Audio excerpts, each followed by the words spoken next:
আসসালামু আলাইকুম, আমি নাঈমুল মুর্শিদ নীরব। স্বাগতম জানাচ্ছি আমাদের চ্যানেলে। তো আজকে আমরা সাক্ষ্য আইনের ছোট্ট একটি টপিক নিয়ে আলোচনা করব।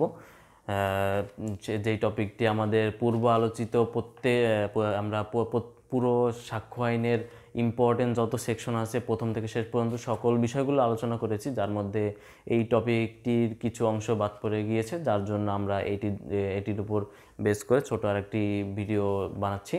তো সেই বিষয়টি হচ্ছে যে রেস গেস্ট্রি সম্পর্কে, সেটি হচ্ছে যে ধারা 6 আলোচনা করা হয়েছে এবং ধারা 6 থেকে সেটা রিলেটেড আরও কিছু সেকশন আছে, যেমন হচ্ছে ধারা 7, 8, 9, 14 এই ধরনের রিলেটেড কিছু সেকশন আছে। তো ধারা 6 থেকে এই সেকশনগুলো আমাদের সেভাবে আলোচনা করা হয়নি, যার জন্য আমরা এই বিষয়টির বিষয়বস্তুটি সম্পর্কে আবার একটি ভিডিও বানাচ্ছি এভিডেন্স অ্যাক্টের উপরে। তো ধারা 6 যেটা আলোচনা করা হয়েছে, আমাদের যেই আলোচনার বিষয়বস্তু সেটা হচ্ছে রেস গেস্ট্রি, সেটা হচ্ছে যে কোনো ঘটনা যেটা ফ্যাক্টিন ইস্যু নয়, মানে বিচার্য বিষয়টি নয়, কিন্তু এর সাথে এমনভাবে যুক্ত যা একই কাজের অংশ হিসেবে সেখানে ঘটেছিল বা সেটার প্রাসঙ্গিক বা রিলেভেন্ট হিসেবে গণ্য করা যায়। এখানে একটি ঘটনা সেটা প্রাসঙ্গিক কোনো বিষয় নয়, সেটা হচ্ছে বিচার্য বিষয় নয়, কিন্তু বিচার্য বিষয়ের সাথে এমনভাবে রিলেটেড যেটি সেই একই কাজে বা সেম ট্রানজ্যাকশনের অংশ হিসেবে বিবেচিত হয়। যেমন আমরা উদাহরণস্বরূপ বলতে পারি, একজন ব্যক্তি একটি জেল হত্যা মামলায় সে আসামি হিসেবে বিবেচিত হলো, ঘোষিত হলো।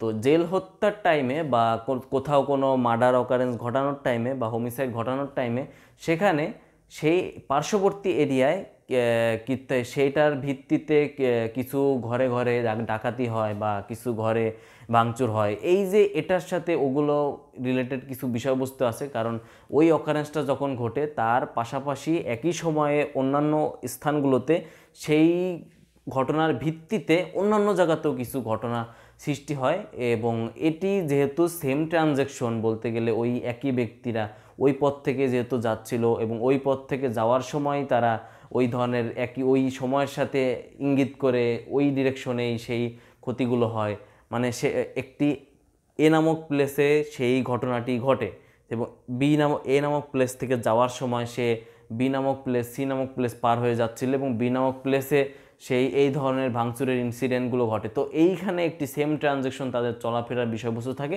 তো এগুলোকে রিলেটেড পরবর্তী যে বিষয়গুলো রয়েছে সেগুলো এখানে রিলেটেড হিসেবে ধরা হবে এবং তাদেরকে এখানে ওই যে ঘটনাটি ঘটেছে সেটাও সে বিষয়ে গণ্য হবে এবং তাকে যে ওই হত্যা মামলার হিসেবে ধরা হয়েছে তার পাশাপাশি ওই যেই ইনসিডেন্টগুলো আছে বা অকারেন্সগুলো আছে সেগুলোর লায়াবিলিটিও তার আন্ডারে পড়বে, কারণ তার ঘটনা বা ইনসিডেন্টটা ঘটানোর পরেই এই বিষয়গুলো সেই একই আঙ্গিকে ঘটে, যার জন্য এটির লায়াবিলিটিও তার উপরে বর্তায়। তো এই বিষয়টি এখানে 6 ধারে আলোচনা করা হয়েছে। তো এই নীতিটির সাথে কিছু রিলেটেড সেকশন আছে, সেটা হচ্ছে যে 7, 8, 9, 14 এগুলো রয়েছে।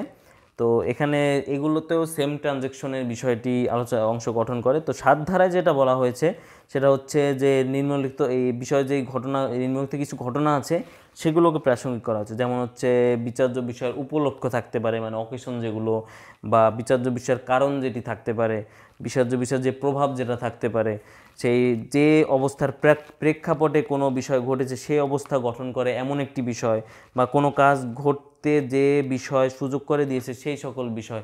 মানে হচ্ছে যে উপলক্ষ কারণ প্রভাব যে থাকে, সে যে অপরাধটি করেছে সে অপরাধটির ফলে কোন উপলক্ষে সে অপরাধটি সে করেছে, বা সেই অপরাধটির ফলে কী ধরনের প্রভাব অন্যান্য স্থানে সমাজে বা তার ব্যক্তিগত কি প্রভাবটা পড়েছে, বা তার কারণটা অ্যাকচুয়ালি কি, এই যে বিষয়গুলো থাকে। যেমন একজন ব্যক্তি আরেকজন ব্যক্তিকে মার্ডার করলো, তো দেখা গেল আগের দিন তার সাথে তার একটি ঝগড়া হয়, এই যে একটা কারণ আমরা এখানে ক্যাচ করতে পেরেছি, এই কারণটার বেসিসে সে হত্যা করেছে, এই যে কারণটা ধরা হলো, এই ধরনের বিষয়গুলো যে এই কারণগুলোকেও এখানে কি বলে প্রাসঙ্গিক হিসেবে গণ্য করা হয়েছে। তো এটাই হলো ধারার সাথে আলোচনা করা হয়েছে যে যেই উপলক্ষ কারণ বা প্রভাবগুলো থাকে একটি সেই অকারেন্সটার সাথে রিলেটেড বা অপরাধটার সাথে রিলেটেড যেগুলো যে থাকে সেগুলোকেও প্রাসঙ্গিক হিসেবে গণ্য করা হয়।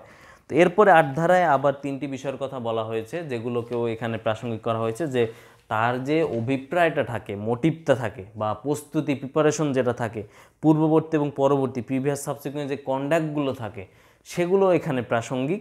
মানে হচ্ছে অভিপ্রায় হচ্ছে তার যেই মোটিভ, অ্যাকচুয়ালি তার উদ্দেশ্যটা কি সেটা হচ্ছে তার অভিপ্রায়, এবং তার প্রস্তুতি, সে অপরাধটি করার পূর্বে কি কি প্রস্তুতি নিয়েছিল। যেমন একজন চোর চুরি করার আগে বিভিন্ন ধরনের প্রস্তুতি নিতে পারে, সে বিভিন্ন ধরনের, বা একজন ডাকাত একটি ডাকাতি করার বিভিন্ন ধরনের প্রস্তুতি নিতে পারে, যেমন অস্ত্রশস্ত্র গুছাতে পারে, লোক গুছাতে পারে, লোক একত্র করতে পারে। এই বিষয়গুলো তার প্রস্তুতি, কী কী প্রস্তুতি সে নিয়েছে, বা তার ইন্টেনশনটা কি, মোটিভটা কি, তার অভিপ্রায়টা কি সেই কাজটা করার পিছনে, এবং তার পরবর্তী কার্য, মানে হচ্ছে সে সেই অপরাধটি করার পূর্বে কি করেছে, পরবর্তীতে কি করেছে, কোথা থেকে এসেছে, এই পরবর্তী কার্যগুলো এখানে প্রাসঙ্গিক হবে।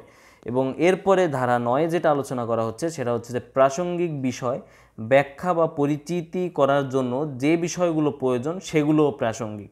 মানে এই যে প্রাসঙ্গিক যে বিষয়গুলো আছে, একটি বিচার্য বিষয় যে প্রাসঙ্গিক বিষয়গুলো আছে সেই বিষয়গুলো পরিচিতি করার জন্য তার সাথে সাথে যে বিষয়গুলো মানে কি বলে প্রয়োজন, সেই বিষয়টিকে পরিচয় করার জন্য যেই বিষয়গুলো প্রয়োজন সেগুলো অ্যাকচুয়ালি প্রাসঙ্গিক।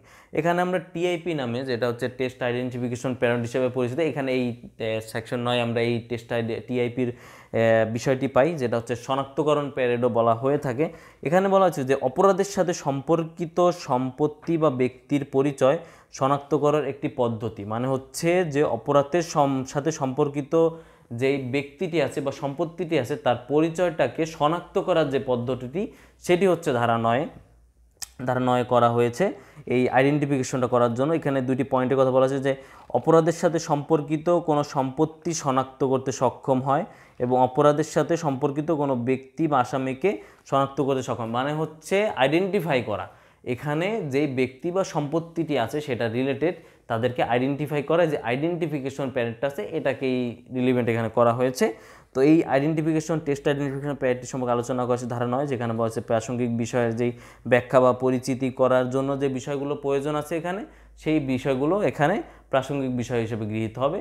এবং আরেকটি বিষয় যেটি এই ধারা 6 আমরা রেজিস্ট্রির যে বিষয়টা আলোচনা করছিলাম সেটার সাথে রিলেটেড, সেটা হচ্ছে ধারা 14। এখানে হচ্ছে মন মানসিকতা বা শারীরিক যেই বিষয়বস্তু থাকে, এই মানহানির বিষয়, এই ধরনের মন মানসিকতা বা যে শারীরিক যে বিষয়বস্তুগুলো থাকে এগুলো অনেক সময় প্রাসঙ্গিক হয়ে থাকে একটি অপরাধ প্রমাণের ক্ষেত্রে। তো এটি ধারা 14তে আলোচনা করা আছে। তো এই ধারা 6 রেজিস্ট্রির সাথে এই সেকশনগুলো মোটামুটি কভার করে এগুলোর সাথে। তো এই ছিল আমাদের এই রেজিস্ট্রেশন সম্বন্ধে মোটামুটি একটি আলোচনা। তো ধন্যবাদ সকলকে, পরবর্তী ভিডিওতে আবার দেখা হবে। আসসালামু আলাইকুম।